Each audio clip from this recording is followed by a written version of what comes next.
out here on Cottage Green. We're just trying to keep track of it all, bringing you each development as it happens. And I can welcome now to the programme Emily Thornberry, the Labour Shadow Attorney General, joining us at our spot here on the Green. Good to see you, Emily. What's the mood over there as you detect it from the other side of the aisle? Well, we're all kind of sitting waiting to find out what these Conservative MPs are going to do. I mean, to a certain extent, we are bystanders. I mean, it's ridiculous.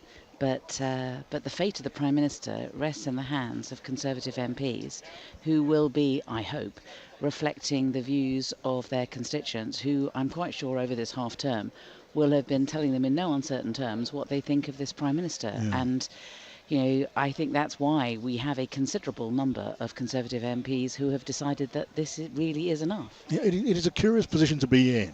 I've seen this over a period, over and over again. When you have a leadership contest or a challenge going on in the governing party, and there you are on the opposition side, pretty much helpless. I mean, you can pass the time by chatting to the likes of me, while we wait for something to happen. But there's a feeling of helplessness, although you have an enormous amount as an opposition party riding on what happens here tonight. Well, I mean, as does the country, I think. Because I think that we are, I think the country is as angry as we all feel about the behaviour of this Prime Minister. The fact that, I mean, I don't know, there were three things particularly really struck me about this. He continues to not understand that he did anything wrong. He still did, was trailing around saying that it was his duty to attend leaving parties, when everybody else knew that what their duty was to stay at home and only come to work if you absolutely had to, and certainly not go to parties. So I mean, that's number one. Number two is there's lying to Parliament. He still hasn't kind of understood how important it is that you don't lie to Parliament and you don't lie to the public. And the third one being he hasn't accepted responsibility for the culture in number 10.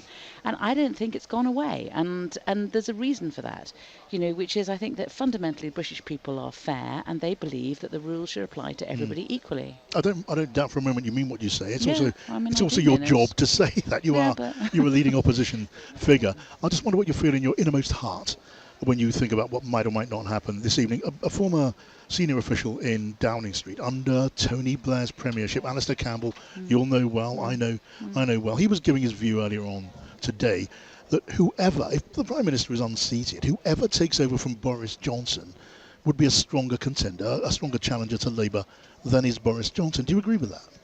Well, I think that what we need, actually, is to step back from that and to look at the crisis that we have in this country. But it's a real consideration. You are in the business of politics, of course you are. No, the real consideration at the moment is that we have a Prime Minister who is undermining our Constitution by his behaviour.